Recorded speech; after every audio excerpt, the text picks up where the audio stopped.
देखो बेटा, सबसे पहला नंबर क्या क्या हम लोगों ने पढ़ लिया, सबसे पहले उसके बारे में थोड़ा बात कर ले जल्दी से। म्यूजिक के बारे में पढ़ा था। म्यूजिक के दो फॉर्म्स होते हैं, क्लासिकल और फोल्क म्यूजिक। क्लासिकल म्यूजिक के बारे में बात करी थी, यानी शास्त्रीय संगीत। फोल्क म्यूजिक मतलब कि लोक संगीत के बारे में बात करी थी। हिंदुस्तानी म्यूजिक के बारे में बात कर रहा हूँ तो दिल्ली सल्तनत में इसका विकास हुआ है। और उस समय जो मेन आदमी थे उसके, वो कौन थे? आमिर खुसरो, है ना। हिंदुस्तानी म्यूजिक के प्रोमोटर कौन थे? आमिर खुसरो साहब थे। ध्रुपद जो है ओल्डेस्ट क्रिएशन है हिंदुस्तानी म्यूजिक की। और उसके जो मेन थे, मतलब जो गाया करते थे या जिन्होंने इस चीज को ओरिजिनेट किया था, वो थे स्वामी हरिदास। बात समझ में आ रही? Major vocal form of Hindustani music में ध्रुपद था, ख्याल था, टप्पा, ठुमरी, तराना, सरगम, चतुरंग, रास सागर, धमर, होरी, कव्वाली। ठीक है। फिर घराना सिस्टम इंट्रोड्यूस हुआ। हिंदुस्तानी म्यूजिक स्टाइल में घराना सिस्टम फॉलो किया जाता है। और घराना एक ऐसा ऑर्गेनाइजेशन होता है जिसमें एक ही वंश के म्यूजिशियन और डांसर्स होते हैं। बात समझ में आ रही? जिसमें ग्वालियर घराने की बात कर रहे हैं, उसके फाउंडर नाथन खान थे।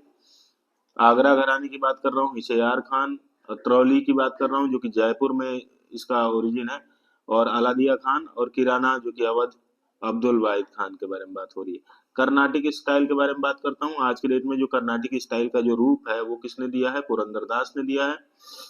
और ये कहाँ पॉपुलर है? तो कर्नाटका, आंध्र प्रदेश, तमिलनाडु और केरला वाले रीजन में बहुत पॉपुलर है। Important composition of Carnatic music क्या है? तो कृति, है ना, केरन केरन हनम, गीतम, पदा, सुलादी, जावली, वर्णम एक्सेट्रा, ये सब। ठीक है, इसमें दिमाग में रखना है। हिंदुस्तानी म्यूजिक के कुछ कुछ फेमस सिंगर्स के बारे में बात हुई थी, जिसमें पंडित भीमसेन जोशी। कर्नाटक में अगर हम बात करें तो बॉम्बे जयश्री, एम एस सुब्बा लक्ष्मी, बाला सुब्रमण्यम साहब। और ठुमरी में अगर हम बात करें तो बताए उस्ताद बड़े गुलाम अली खान साहब। और कव्वाली की बात करता हूँ तो गुलाम हसन नियाजी। और ध्रुपद की बात करता हूँ तो उस्ताद जहीरुद्दीन डग्गर, और एक और थे फैयाजुद्दीन डग्गर साहब। ठीक है। आला, अगर मैं फोल्क म्यूजिक की बात करता हूँ तो आला जो है मध्य प्रदेश में गाया जाता है बेटा। इसमें कहीं ना कहीं महाभारत के जो हीरोइक स्टोरीज हैं उसके बारे में गायन होता है।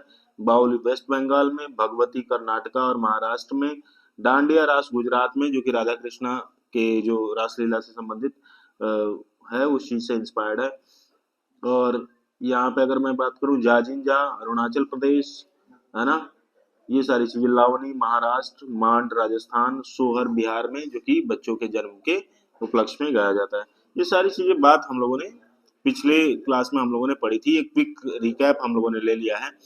आज जो हम बात करने वाले हैं बहुत प्यारा सा, मेजर रिलीजन्स ऑफ इंडिया। किसकी बात करने वाले हैं बेटा? Major religions of India.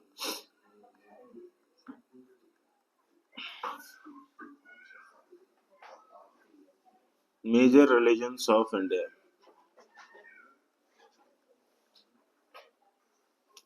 Bharat के प्रमुख धर्म। भारत के प्रमुख धर्म। भारत के प्रमुख धर्म के बारे में बात होगी आज। ठीक है बच्चा।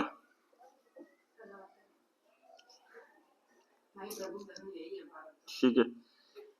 तो हिंदुइज्म के बारे में बात करते हैं, जिसे सनातन धर्म के नाम से भी आज के डेट में बोला जा रहा है, जाना जा रहा है, और हमेशा से जाना जाता रहा है हिंदुइज्म। हिंदुइज्म तो बाद में नाम आया, लेकिन हमेशा से इसे सनातन धर्म के रूप में जाना जा रहा है। ओल्डेस्ट रिलीजन है बेटा। क्या है? ओल्डेस्ट रिलीजन, सबसे पुराना धर्म यही है। इसको किस नाम से और जानते हैं? इसको हम सनातन धर्म के नाम से भी जानते हैं। किसके नाम से? सनातन धर्म। सनातन मतलब क्या? ऐसा धर्म जो हमेशा से है और हमेशा रहेगा, है ना। ऐसा धर्म जिसे मिटाया नहीं जा सकता, जो हमेशा से है, वो सनातन। जैसे सूर्य, चंद्रमा, नदियां, पहाड़, हवा, मिट्टी, ये सब क्या है? सनातन है, शाश्वत है। तो इस चीज को बताया गया। और जो धर्म इन सब के संरक्षण की बात करता है वो कौन सा धर्म है? सनातन धर्म। हम नदियों के संरक्षण की बात करते हैं कि नहीं करते हैं? हम पेड़ पर्वत पहाड़ पठार की संरक्षण की बात करते हैं कि नहीं करते? हम मिट्टी के प्रदूषण होने से बचाने के लिए बात करते हैं कि नहीं करते? तो सनातन की हम हवा हवा को शुद्ध रखने की बात करते हैं कि नहीं? हमारे यहाँ यज्ञ और हवन हुआ करते थे, तो कहीं ना कहीं हवा को शुद्ध करने की व्यवस्था थी कि नहीं थी? तो ये सारी की सारी चीजें, जो चीज जो सनातन है उस चीज के रक्षा की बात करता हो, तो उसको वो कहाँ बात हो रही है? सनातन धर्म में बात हो रही है। इसका कोई भी स्पेसिफिक फाउंडर नहीं है, ठीक है ना? ये कोई नहीं कह सकता कि हमने सनातन धर्म को शुरू किया। जैसे कि अगर आप बात करोगे मुस्लिम धर्म की, तो वहां पर पैगंबर मोहम्मद साहब आएंगे कि नहीं आएंगे? अगर आप बात करोगे ईसाइयत की, तो वहां पे जीसस क्राइस्ट यानी ईसा मसीह की बात होगी कि नहीं होगी, कि उन्होंने स्टार्ट किया था। बात समझ आ रही? बुद्ध धर्म की अगर हम बात करते हैं, तो वहां पे गौतम बुद्धा की बात होगी कि नहीं होगी? लेकिन अगर सनातन धर्म की बात होगी, तो नहीं कह सकते कि भैया इन्होंने स्टार्ट किया था। वहां पे उस धर्म में राम भी आए, कृष्ण भी आए, परशुराम भी आए, हाँ भाई। ऐसे बहुत सारे अवतार हुए, ऋषि दुर्वासा हुए, मतंग हुए, है ना, कश्यप ऋषि, बहुत सारे लोग आए, लेकिन किसी को नहीं कहा जा सकता कि भाई इन्होंने ही हिंदू धर्म को चलाया या इन्होंने हिंदू धर्म को पैदा किया, क्योंकि जो धर्म है ही नहीं, उसे सच में पैदा कैसे करोगे, है ना? जो सनातन मूल्यों की बात करता है, वो सच में धर्म तो है ही नहीं, वो तो हमेशा से है और हमेशा रहेगा। जब कुछ नहीं रहेगा तो भी सनातन रहेगा, है भाई। तो इस बात को दिमाग में रखना। इसमें अगर हम बात करते हैं बेटा, तो रिलीजियस फिलोसफी जो है, हिंदुइज्म की जो रिलीजियस फिलोसफी है, उस पे बेस्ड है। तो याद रखेंगे, रिलीजियस फिलोसफी जो है, हमारा धार्मिक दर्शन जो है, वो किस चीज पे बेस्ड है बेटा? Religious philosophy is based on Vedas. किस पे बेस्ड है बेटा? वेदाज पे। अब बताओ इसमें कितने वेद होते हैं? तो हम लोगों ने जाना है कि 4 वेद होते हैं। कौन कौन सा वेद भाई? ऋग्वेद, ऋग्वेद, फिर सामवेद, ठीक है, ऋग्वेद, सामवेद, फिर बताओ यजुर्वेद और अथर्ववेद। यजुर्वेद और अथर्ववेद। तो अथर्ववेद जो है, अथर्व ऋषि के नाम पे पड़ा हुआ है, ये लास्ट वेद है, ठीक है ना? तो ये हमारे 4 वेद हैं। ये हमारा क्या है? 4 वेदों की बात हो गई, समझ गया बच्चा? और यहाँ पे कुछ स्क्रिप्चर्स भी हैं, कुछ स्क्रिप्चर्स भी हैं, फेमस फेमस स्क्रिप्चर्स की बात कर लिया जाए थोड़ा सा। फेमस स्क्रिप्चर्स की बात करता हूं, तो इसमें फेमस स्क्रिप्चर्स कौन कौन से हैं भैया? तुम्हें पता है, रामायण, फिर क्या है, महाभारत, ठीक है, भागवत गीता, भगवत गीता, सॉरी, भागवत नहीं, भगवत गीता, भगवद गीता, ठीक है। ऐसे बहुत सारे स्क्रिप्चर्स हैं। श्री रामचरितमानस, जो कि तुलसीदास द्वारा रचित है, श्री रामचरितमानस, ठीक है। ये सारे हमारे प्रमुख स्क्रिप्चर्स हैं। साथ में अगर मैं बात करूं पुराणों की, तो पुराण कितने हैं? इन वेदों की ही वेदों को ही आसान रूप से समझाने के लिए क्या किन चीजों की रचना हुई बेटा? पुराणों की भी, पता है ना? वेदों को ही कहानियों के रूप में समझाने के लिए, ताकि आम जनमानस को समझ आए, तो हमें पुराणों की रचना हुई है। और पुराणों की संख्या कितनी है? पुराणों की संख्या कितनी है? 18। पुराणों की संख्या कितनी है? 18।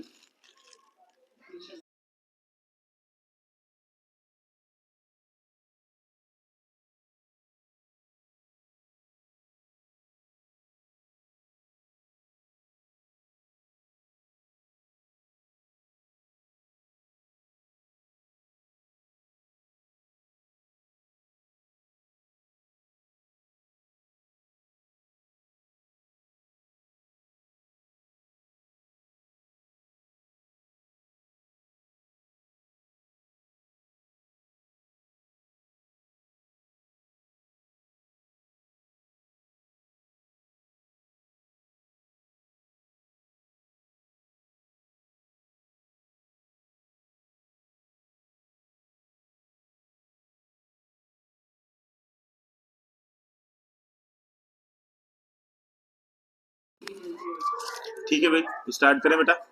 पुराणों की बात कर लिया, पुराणों की संख्या कितनी है? पुराणों की संख्या है 18। पुराणों की संख्या कितनी है? 18। याद रहेगा? पुराणों की संख्या कितनी है? 18। उपनिषद कितने बताएंगे? उपनिषद बिल्कुल सही, उपनिषद है 108। लिख लेंगे जल्दी से। उपनिषद है 108। याद रहेगा उपनिषद कितने बेटा? 108। अब यहां पर अगर मैं बात करता हूं तो हिंदू धर्म में या सनातन धर्म में जो फिलॉसफी है उसमें 3 प्रमुख देवताओं की बात होगी है, जिसमें बात होगी बेटा समझना थोड़ा सा। इसमें बात हो रही है सबसे पहले किस देवता की? ब्रह्मा की। किसकी बात हो रही है? ब्रह्मा की। तो ब्रह्मा जी क्या काम करते हैं? Brahma ji is responsible for creation, इसलिए इनको क्या बोला गया? क्रिएटर। ब्रह्मा जी को क्या बोला गया? क्रिएटर। फिर यहाँ पे दूसरे देवता की बात होती है, ठीक है, एक दूसरे देवता की बात होती है, ठीक है, उनका नाम है श्री हरि नारायण या विष्णु, ठीक है। इनका काम क्या है? ऑपरेटर, ऑपरेशन, पालन करते हैं बेटा, पालनहार। इसीलिए वो गाना गाया जाता है ना, वो पालनहार, ये ठीक है ना, ऑपरेटर के काम करते हैं। इस संसार जो ब्रह्मा जी ने बनाई उसका पालन पोषण करते हैं। और अगला नाम है महेश, है ना, जो कि डिस्ट्रक्टर है, विनाशकारी। जो बन गया उसे विनाश भी तो करना पड़ेगा तभी तो नया बनेगा। तो विनाशक के रूप में काम करते हैं कौन? भगवान भोलेनाथ, डिस्ट्रॉयर के रूप में, है भाई। तो इस बात को थोड़ा सा ध्यान में रखना है, ठीक है। तो कितने लोग इसको जनरेटर, ऑपरेटर, डिस्ट्रक्टर करके गॉड का फुल फॉर्म बना देते हैं, बढ़िया है। अगर हम बात करते हैं कि पर्शियंस, माना जाता है कि पर्शियंस जो माइग्रेट हुए थे इंडिया, बात समझा रही, और इंडस नदी के किनारे बस गए, बात समझा रही। बेसिकली पर्शियंस जो पर्शिया देश में रहने वाले लोग थे उनको क्या बोलते थे? पर्शियन। ये पर्शियन माइग्रेट हो गए। माइग्रेट मतलब समझते हो ना, अपना बोरिया बिस्तर बांधा वहां से और कहाँ चले आए? इंडस नदी के किनारे भारत में। इंडस नदी कहाँ बहती है? इंडिया में, है ना। तो इंडिया के इंडस नदी के किनारे ये आके बस गए, बस समझ में आ रहा है। और इसको हिंदी में बोलते हैं सिंधु। क्या बोलते हैं? सिंधु। और इसी का अपभ्रंश बना, सिंधु को ही कुछ अरब अरब के लोग जो है सौ को ह बोलते हैं। इस चक्कर में इस नाम क्या पड़ा, यहाँ इस एरिया में सिंधु नदी के आसपास के इनहेबिटेंट को क्या नाम दे दिया? हिंदू। क्या नाम दे दिया?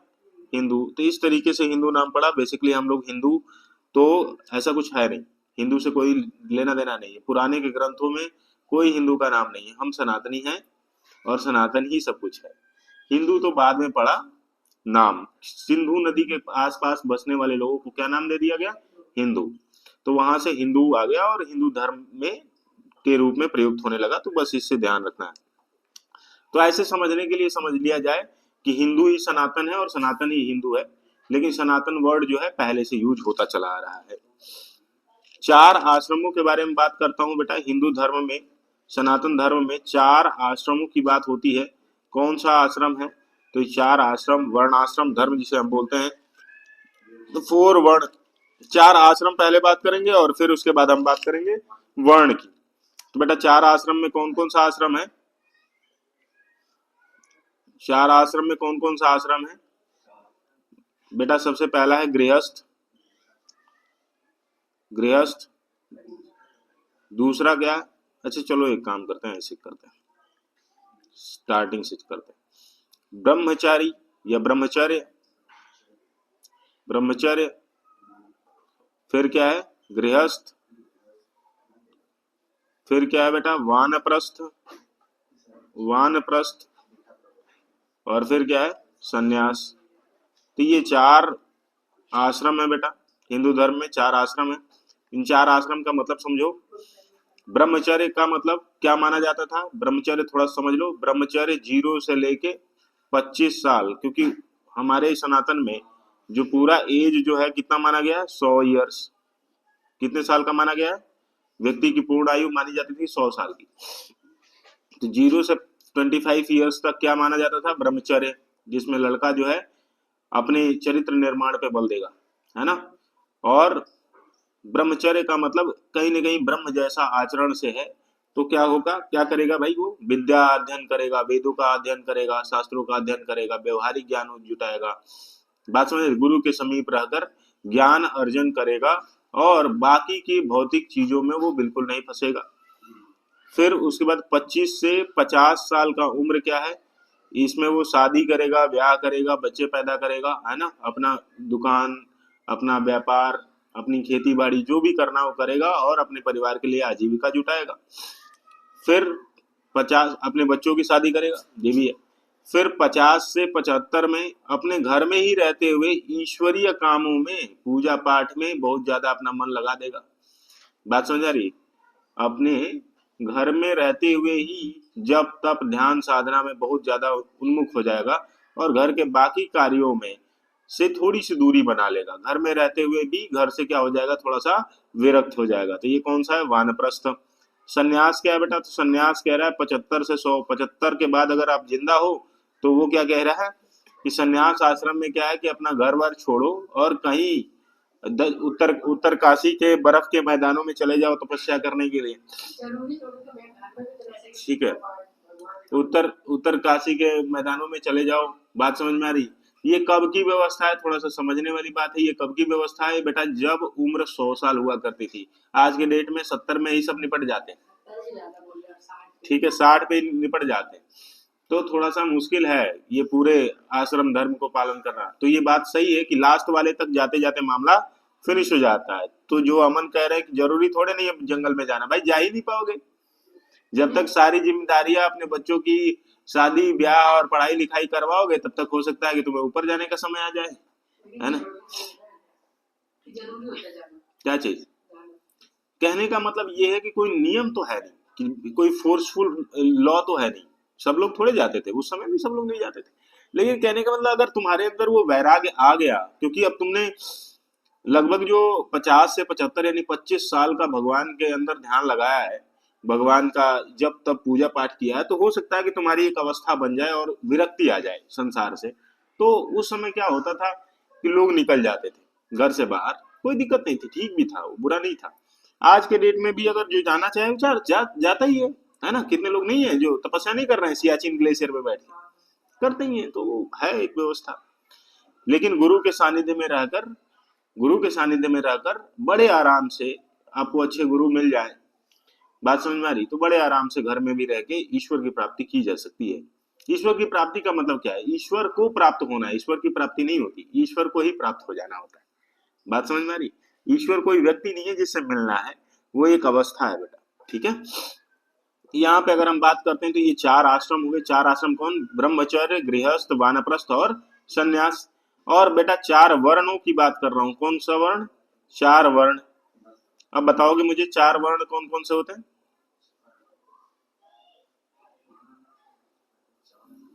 4 वर्णों की बात करता हूँ, सबसे पहला वर्ण है बेटा, क्या भाई, 4 वर्ण है। पहला वर्ण है भाई, ध्यान रखेंगे, पहला वर्ण है ब्राह्मण का। पहला पहला धर्म कौन सा है, ब्राह्मण। दूसरा धर्म कौन सा है बताएंगे, दूसरा धर्म है क्षत्रिय का, ठीक है। तीसरा धर्म कौन सा बेटा, वैश्य का। और चौथा धर्म कौन सा बेटा, शूद्र का। लेकिन इसके बारे में बड़ी भ्रांतियां फैला रखी है कि हिंदू धर्म जो है जातिवाद वाला है, कहीं ना कहीं इसमें नीचे के लोगों को दबाया जाता है, ऊपर के लोग अपना अधिकार सुनिश्चित कर लेते हैं। ऐसा कुछ नहीं है। ब्राह्मण धर्म का सीधा सीधा मतलब क्या है, ये वो सेक्शन है समाज का जो कि लोगों को धर्म पर चलने के लिए व्यवस्था प्रोवाइड करेगा। बात समझ रही, उनके घर में पूजा पाठ अनुष्ठान, उसके अलावा धर्म पूर्वक नैतिकता से कैसे रहा जाए उस संबंध में समाज का मार्गदर्शन करेगा, वो व्यक्ति ब्राह्मण है। ब्राह्मण ब्राह्मण कोई वो नहीं है, जातिगत व्यवस्था नहीं है, ये वर्ण है। बात समझ में आ रही। अब जैसे ये भी हो सकता है, जैसे आज के डेट में जो रिजिड जातियों का स्ट्रक्चर बन गया, कोई जरूरी नहीं है, हो सकता है कि गुप्ता जी के घर का लड़का ब्राह्मण हो, इसमें कोई बुराई नहीं है और बिल्कुल होता भी यही है। कि हो सकता है उसका दिमाग खाली पूजा पाठ में लगता हो, धर्म के आचरण में लगता हो और धर्म के संबंध में ही बहुत अच्छे काम कर रहा है, तो ब्राह्मण है। बात समझ में आ रही? यहाँ पे बेसिकली ज्ञान देने से मतलब है क्या? ब्राह्मण का मतलब समाज में ज्ञान का पथ प्रदर्शित करने वाला या ज्ञान देने वाला व्यक्ति, तो क्या हो जाएगा? ब्राह्मण हो जाएगा। जो ज्ञान देने वाला, जैसे यहाँ पर जो शिक्षण का काम हो रहा है हमारे द्वारा, ये काम किसका है? ब्राह्मण का है। दूसरा बेटा क्षत्रिय। क्षत्रिय का मतलब क्या है? अपने आन मान शान की रक्षा करने के लिए अगर किसी का जान लेना पड़े या जान देना पड़े, ऐसे सेक्शन ऑफ सोसाइटी में को क्या कहा जाता था? क्षत्रिय बोला जाता था। समझ में आ रहा? वैश्य कौन है? जो सारी व्यवस्थाओं को चलाए रखने के लिए, जो सारी व्यवस्थाओं को चलाए रखने के लिए पैसे की व्यवस्था करने वाली सोसाइटी को क्या कहते थे? वैश्य कहते थे। जो दुकान दुकान करने वाले लोग हैं, जितने बड़े बड़े कंपनी खोलने वाले लोग हैं, जो धन उपार्जन करते हैं, वो सारा कौन सा इंटरप्राइज है? वैश्यों का। शूद्र कौन है बेटा? शूद्र ये है कि इन बाकी के जितने भी, समझना ध्यान से, इन बाकी के जितने भी तीन ऊपर वाले हैं ना, इन तीनों की सहायता करने वाला को शूद्र कहा गया। इसमें कोई बड़ा और कोई छोटा नहीं है, ध्यान से समझना है। अब एक सिंपल सी बात बताता हूं, अभी आप तुम सुन के चौंक जाओगे कि मान लो पंडित जी पूजा पर बैठे हुए हैं और वो पूजा पाठ कर रहे हैं, समझना, और वहां पे एक छोटे पंडित जी हैं जिनको बार बार दौड़ाया जा रहा है कि जाओ फूल ले आओ, जाओ चंदन ले आओ, तो ब्राह्मण होते हुए भी किस चीज का काम कर रहे हैं? शूद्र का काम कर रहे हैं, क्योंकि वो पंडित जी की सहायता कर रहे हैं। समझ में आ रहा है? उसी तरीके से अगर वैश्य के दुकान में कोई व्यक्ति, कोई भी व्यक्ति हो जो कि किसी भी वर्ण से आता हो, अगर उसके यहाँ नौकरी करता है तो किस रूप में काम कर रहा है? शूद्र के रूप में काम कर रहा है। सहायक के रूप में काम कर रहा है तो शूद्र के रूप में काम कर रहा है। समझ रहे हो? तो मेरे कहने का मतलब तुम समझना, अपने ही घर में तुम जो हो बेटा, जब तुम अच्छी अच्छी बातें अपने परिवार को बताते हो और अपने परिवार का ज्ञान ज्ञान बढ़ाते हो, तो उस दौरान तुम ब्राह्मण हो जाया करते हो। जब तुम्हारे परिवार वाले को कोई गाली देता है और जब तुम लठ वठ लेके बाहर निकल जाते हो, तुम उस समय क्षत्रिय बन जाते हो।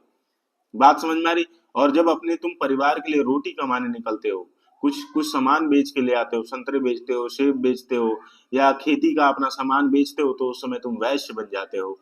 और वही वही रात को जब तुम्हें बार बार दौड़ाया जाता है घर में कि सब्जी मसाले ले आओ, दही ले आओ, दूध ले आओ, तो तुम शूद्र हो जाते हो। तुम समझ में आ रहा है? तो ये वर्ण का व्यवस्था इस तरीके से है। इस बात को बहुत गहनता में समझना है, ये जातिगत व्यवस्था नहीं है। वर्ण कर्म आधारित है ना, कर्म पर आधारित है, जातियों पर आधारित नहीं है। हमें लग रहा है कि ये बात आप लोगों को समझ में आ गई होगी। तो ये क्या है, आगे बढ़ते हैं थोड़ा सा हम लोग। अब हिंदुइज्म के फैक्ट्स के बारे में बात करते हैं। Facts about Hinduism. किसकी बात करता हूं बेटा? Facts about Hinduism. ठीक है, तो अगर हम बात करें तो सबसे पहले नंबर पर दुनिया में जो मानने वाले, धर्म को मानने वाले लोग हैं, वो कौन लोग हैं बताएंगे आप? सबसे पहले नंबर पे कौन है? फर्स्ट नंबर पे सबसे ज्यादा जिस धर्म को माना जा रहा है आज के डेट में वर्ल्ड में, कौन सा है बेटा? वो है बच्चा, फर्स्ट नंबर पे क्रिश्चियनिटी है। ठीक है, क्रिश्चियनिटी है। सेकेंड नंबर पे अगर बात करूं तो इस्लाम। ठीक है, और थर्ड नंबर पे अपना सनातन धर्म या हिंदुइज्म। ठीक है, दूसरे फैक्ट के बारे में बात करता हूं। ये सब फैक्ट्स हैं, बहुत प्यार से याद करेंगे। रामायण किसके द्वारा लिखा गया? बिल्कुल सही जवाब है, रामायण लिखा गया वाल्मीकि के द्वारा। किसके द्वारा? वाल्मीकि। वाल्मीकि। ठीक है, रामायण किसके द्वारा लिखा गया? वाल्मीकि। ठीक है, ये दिमाग में रखेंगे। अगर मैं बात करूं रामचरितमानस किसके द्वारा लिखा गया? रामचरितमानस किसके द्वारा लिखा गया? तो रामचरितमानस लिखा गया है तुलसीदास। किसके द्वारा लिखा गया? तुलसीदास। अगर मैं बात करूं, ध्यान से समझेंगे, अगर मैं बात करूं ऋग्वेद, अगर मैं हिंदुइज्म में सबसे पुराना वेद कौन सा है? ओल्डेस्ट वेद, याद है ना? अभी भी बताया था, ओल्डेस्ट वेद कौन सा है? ऋग्वेद।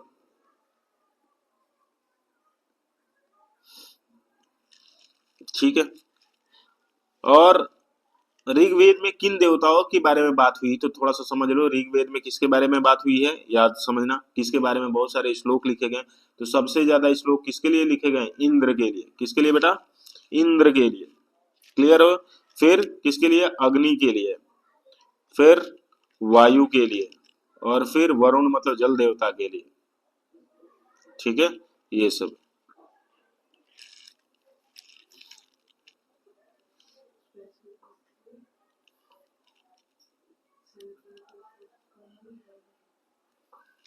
महाभारत कहाँ हुआ था बताओगे, महाभारत की लड़ाई कहाँ हुई थी आज के डेट में, वो कहाँ है।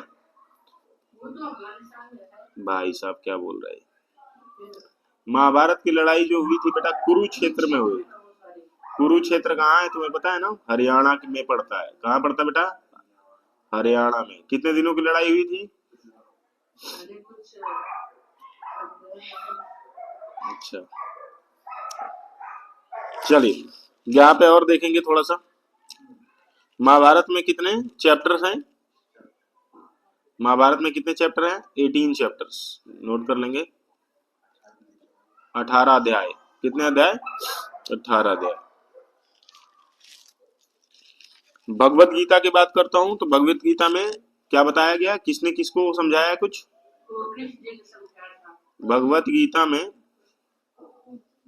भगवान श्री कृष्ण ने, लॉर्ड कृष्णा ने किसको समझाया, लॉर्ड कृष्णा ने किसको समझाया, अर्जुना को। ठीक है। भारत में ऑलमोस्ट ऑलमोस्ट इंडिया में ऑलमोस्ट 80% लोग क्या प्रैक्टिस करते हैं, हिंदुइज्म प्रैक्टिस करते हैं। बिल्कुल सही बात है, 80% लोग क्या करते हैं, हिंदुइज्म।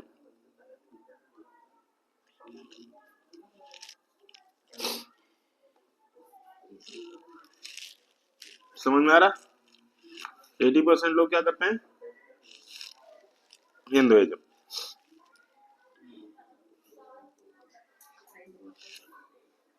ठीक है, आगे बढ़े।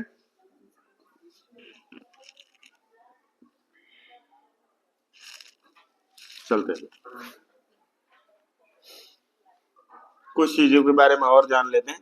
अभी एक नए धर्म के बारे में बात करें, जिसकी बात है जैनिज्म की बात कर रहा हूँ। किसके बारे में बात कर रहा हूँ, जैनिज्म की बात कर रहा हूँ। ठीक है। फाउंडर कौन थे, फाउंडर कौन थे, वर्धमान महावीर। कौन, वर्धमान महावीर। ठीक है, फाउंडर कब थे बेटा, वर्धमान महावीर। और इनमें कितने तीर्थंकर है, जैन धर्म में तीर्थंकरों की संख्या कितनी थी, number of tirthankaras, number of तीर्थंकर कितने थे, तो टोटल 24 तीर्थंकर थे। कितने बेटा, 24। फर्स्ट तीर्थंकर कौन हुआ, फर्स्ट तीर्थंकर ऑफ जैन धर्म, इनका नाम था ऋषभ देव। क्या नाम था बेटा, ऋषभ देव, ऋषभ देव। और लास्ट लास्ट तीर्थंकर, लास्ट मतलब 24th तीर्थंकर कौन था बताओ, 24th तीर्थंकर कौन था, महावीर स्वामी। कौन थे, महावीर स्वामी।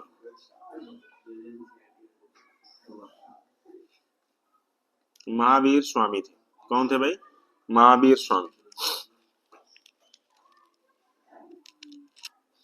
जैन धर्म जो है किस शब्द से मिला है बेटा, जैन धर्म में एक शब्द है जिन। जिन का मतलब होता है, जिन का मतलब होता है बेटा कॉन्करर ऑफ सेंसेज। क्या होता है, conqueror of senses. Senses Hindi में बोले तो क्या बोले, इंद्रियों पर जीत पाने वाला, इंद्रियों पर जीत पाने वाला।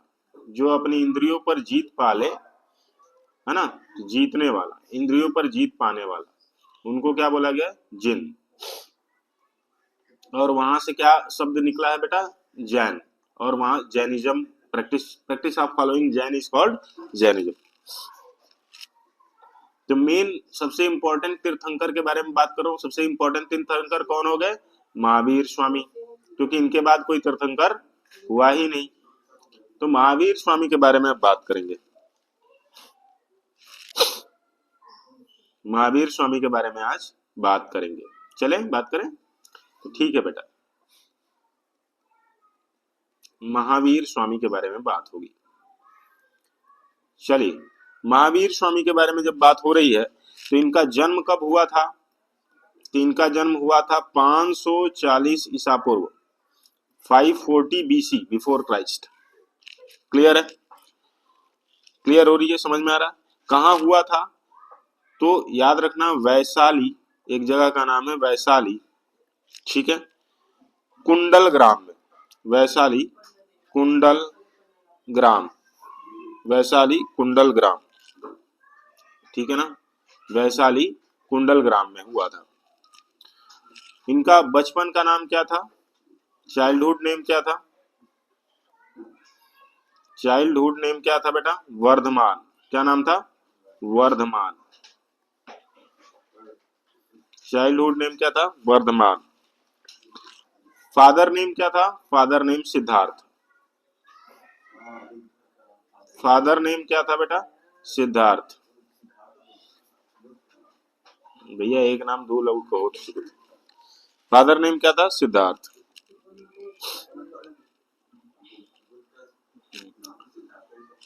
ये जो मुखिया थे, इनके पिता जो थे राजा थे, जंत्रिका, हेड ऑफ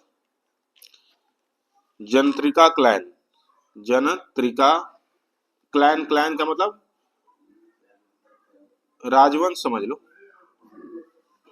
ठीक है ना।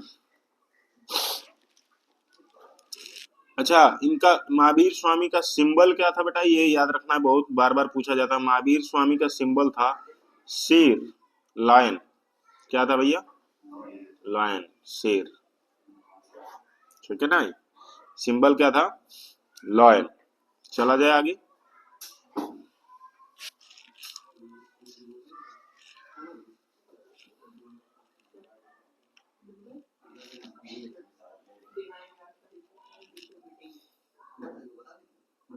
ओके, महावीर स्वामी को जो ज्ञान की प्राप्ति हुई बेटा, तो अगर मैं बात करूं तो ज्ञान की प्राप्ति किस उम्र में हुई थी, तो इनलाइटनमेंट कब हुआ था, याद करो, इनलाइटनमेंट हुआ था इनका 42 ईयर्स के एज में। इनलाइटनमेंट कब हुआ, 42 ईयर्स के एज में इनलाइटनमेंट हुआ था। कहाँ हुआ था, तो ये भी याद रखना है, ठीक है। एक सैल ट्री था, सैल ट्री, ठीक है, सैल ट्री के नीचे बैठ के ध्यान लगा रहे थे, और नदी थी, नदी का नाम याद रखना है, बहुत बहुत ज्यादा इंपॉर्टेंट है। रिवर का नाम है बेटा रिजू बालिका, रिवर नेम क्या है, रिजू बालिका, रिजू बालिका, ठीक है। रिजू बालिका जो है, ध्यान देना, रिजू बालिका नदी के किनारे सैल के पेड़ के पास बैठ के ये क्या कर रहे थे, ध्यान लगा रहे थे। 42 साल की उम्र थी तब इनको क्या मिला, इनलाइटनमेंट, ज्ञान की प्राप्ति हुई। जगह का नाम क्या था, जगह का नाम, उस प्लेस का नाम क्या था, तो बेटा उस प्लेस का नाम था जिरिम्बिक ग्राम। क्या नाम था, जिरिम्बिक, जिरिम्बिक ग्राम। क्या नाम था, जिरिम्बिक ग्राम। तो देखो कितनी कितनी फैक्ट्स इसमें मिल रही है। महावीर स्वामी का जन्म कब हुआ, 540 ईसा पूर्व में, समझ में आ रहा है। और जैन धर्म किस वर्ड से निकला है, जिन से निकला है। जिन का मतलब कॉन्करर ऑफ सेंसेस। उनके पिता का नाम क्या था, सिद्धार्थ। उनके बचपन का नाम क्या था, वर्धमान। बात समझ आ रही, इनलाइटनमेंट कब हुआ, 42 साल में। बात समझ आ रही, कौन सा पेड़ था जिसके नीचे ध्यान लगा रहे थे, सैल ट्री थी, है ना। नदी का नाम क्या था, रिजू बालिका। और गांव जो स्थान था उसका नाम क्या था, जिरिम्बिक ग्राम। ये सारी बातें याद रखनी बेटा।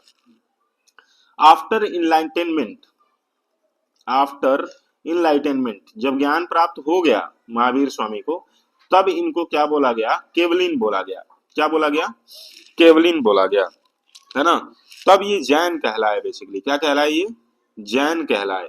समझ में आ रहा है, तब ये जैन कहलाए। और जैन, जैन का मतलब क्या होता है, विक्टर, है ना, विजयी, विजयी। अपने कंकरन, अपने सेंसेस पे, अपने इंद्रियों पे इन्होंने जीत पाया। और इनको एक और उपाधि मिली केवलिन की। कौन सी उपाधि, केवलिन की। लिखेंगे बेटा इसको ध्यान से। तो ये दो उपाधियों से नवाज दिया गया, एक तो जैन और एक केवलिन। केवलिन का मतलब कैवल्य प्राप्त कर लिया इन्होंने, केवलिन का मतलब कैवल्य प्राप्त कर लिया।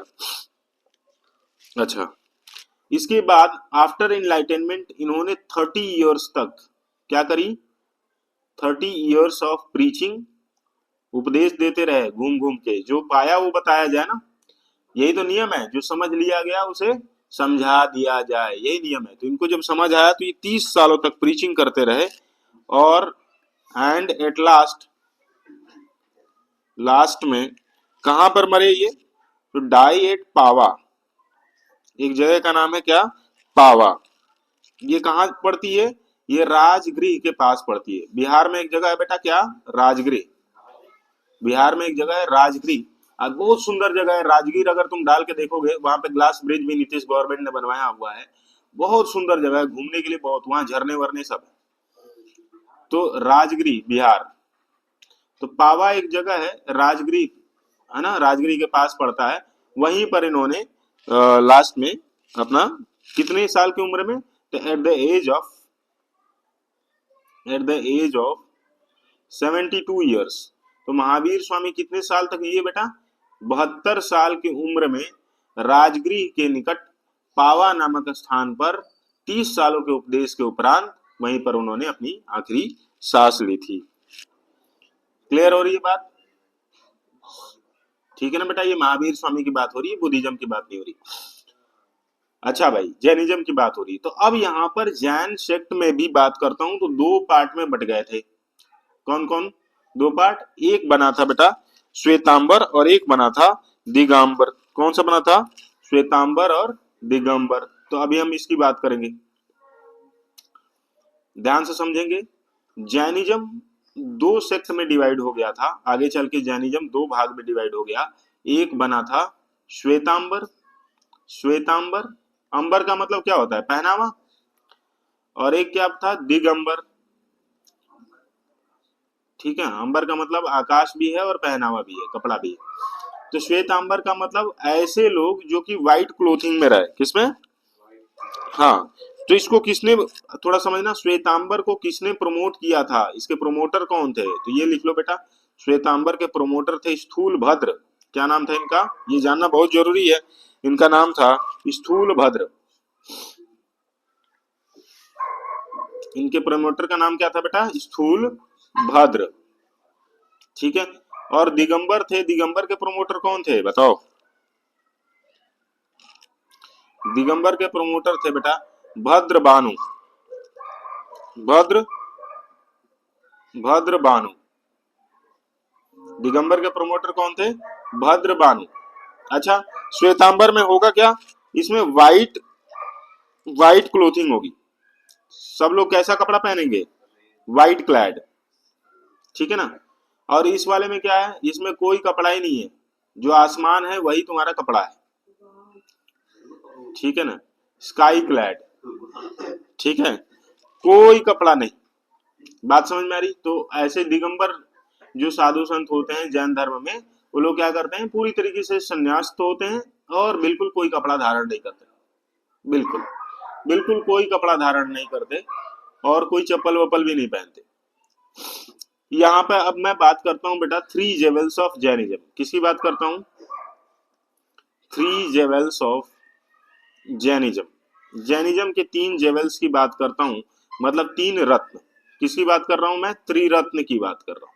किसकी बात कर रहा हूँ बेटा, त्रिरत्न की बात करता हूँ। त्रिरत्न में सबसे पहला क्या है, फर्स्ट, फर्स्ट रत्न क्या है बेटा, सम्यक दर्शन। क्या है बेटा, सम्यक दर्शन। दूसरा क्या है भाई, सम्यक ज्ञान। दूसरा क्या है बेटा, सम्यक ज्ञान, ठीक है। और तीसरा क्या बचा, सम्यक चरित्र। तीसरा क्या है? सम्यक चरित्र।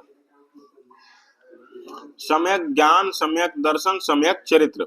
बात समझ में आ रही? सम्यक ज्ञान, सम्यक दर्शन और सम्यक चरित्र। याद रहेगा? सम्यक दर्शन, सम्यक ज्ञान, सम्यक चरित्र। याद रहेगा? 3 जेवल्स ऑफ जैनिज्म।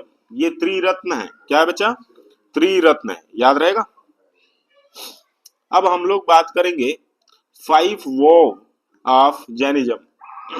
क्या 5 शपथ है जैनिज्म में? 5 वो ऑफ जैनिज्म।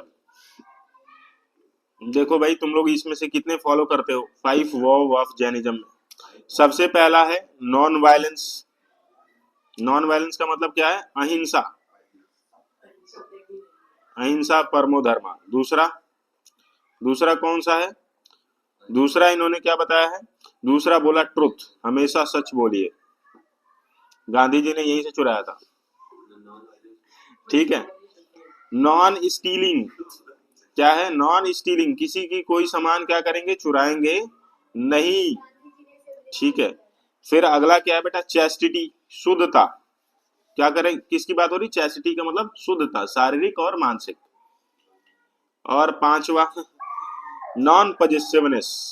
क्या बेटा? Non possessiveness. पजेसिव नहीं होना है किसी चीज के लिए, समझ रहे हो कि नहीं?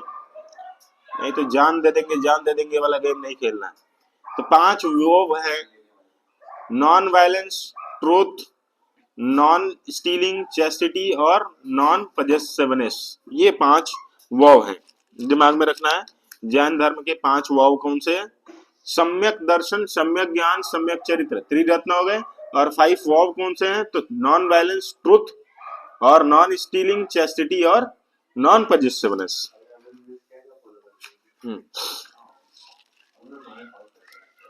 चले, तो एक चीज और पढ़ेंगे और इसी के साथ इस क्लास को वाइंड अप करेंगे। एक चीज और पढ़नी है हम लोग को, जैन काउंसिल्स। क्या पढ़नी है भाई? Jain councils. Ready? Jain councils. Jain councils की बात कर रहा हूं बेटा। अब यहाँ पे जैन काउंसिल्स में कौन कौन सी जैन काउंसिल हुई है उसके बारे में बात हुई। फर्स्ट जैन काउंसिल हुई थी जिसे किसने किया था? स्थूल बाहु ने। फर्स्ट जैन काउंसिल याद रखेंगे बेटा, ये बहुत इंपॉर्टेंट है। First Jan council is presided bye, जैसे वो होता है ना कांग्रेस की मीटिंग, वैसे ही इन लोगों की भी मीटिंग हुआ करती थी। तो first Jan council is presided bye स्थूल बाहु। किसके थ्रू? स्थूल बाहु के द्वारा। किसके द्वारा बेटा? स्थूल बाहु। दूसरा देखेंगे बच्चा, और ये कहाँ हुआ? सबसे पहला नंबर बात करोगे, कहाँ हुआ था? याद करो, ये हुआ था 3rd सेंचुरी में, 3rd सेंचुरी बीसी। मैं यही लिख देता हूं। और बेटा पटना में हुआ था। कहाँ हुआ था? पटना। आज के डेट में पटना, और उस समय के डेट में क्या बोला जाता था पटना को? पुराना नाम पटना का पाटलिपुत्र। क्या बोला जाता था? मैं लिख देता हूं, पाटलिपुत्र। ठीक है। दूसरा देखेंगे, सेकेंड किसके थ्रू प्रिसाइड किया गया था बेटा? ध्यान देना, second is presided by, second Jain council is presided by, second Jain council is presided by Devardhi Kshama. किसके थ्रू? देवरादि क्षमा, KSH। बात समझ आ रही? कहां हुआ था? तो यहां पे लिख लेंगे, हेल्ड एट वल्लभी। कहां हुआ था? Held at Vallabhi. बात समझ आ रही? 5th century, 5th century BC, sorry BC नहीं यार, ये भी सी ही होना चाहिए, बीसी नहीं सी। कॉमन एरा की बात हुई, कॉमन एरा। ठीक है, 5th सेंचुरी सीई। और यहाँ पे अगर मैं बात करता हूँ, अच्छा ये वाला बीसी था, सॉरी ये वाला बीसी था, ये वाला सी। ठीक है, 5th सेंचुरी सीई। और ये हुआ था बेटा गुजरात में। क्या हुआ था? गुजरात में। अगर एडी के फॉर्म में देखना चाहो तो ये 512 एडी में हुआ था। और यहीं पर 12 अंग का संकलन हुआ था। क्या हुआ था? 12 अंग का संकलन।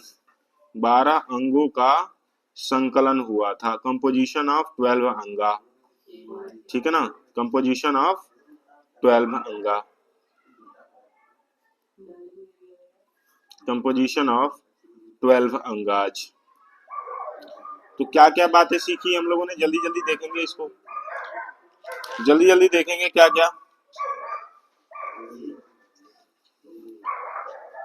जैनिज्म के बारे में अगर मैं बात करता हूं तो जैनिज्म के बारे में देखा जाए तो किसके द्वारा प्रमोट किया गया। सबसे पहले जैनिज्म कहाँ से ओरिजिन है इसका, तो तुम्हें पता चल गया कि भाई महावीर स्वामी इनके मेन जो 24वें तीर्थंकर थे वहां से स्टार्टिंग हुआ।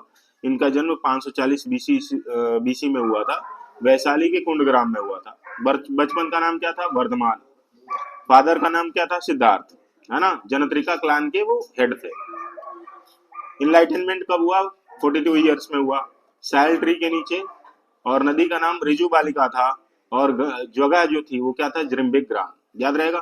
आफ्टर इनलाइटनमेंट इनको 2 पदवियां मिली हैं, क्या, जैन की और केवलिन की। केवलिन मतलब वन हु अटेंड कैवलियर।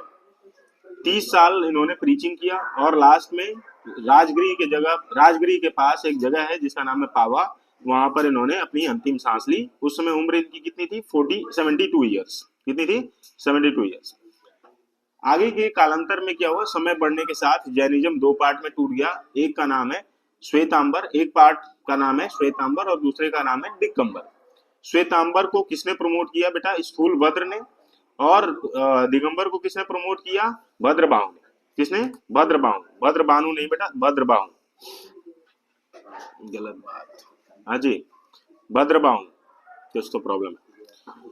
अगर हम बात करें तो श्वेतांबर में क्या हुआ, व्हाइट क्लैड मतलब कि सफेद कपड़े धारण करते हैं, और दिगंबर में क्या है, कोई कपड़े ही नहीं धारण करते हैं, वो कहते हैं आसमानी हमारा कपड़ा है।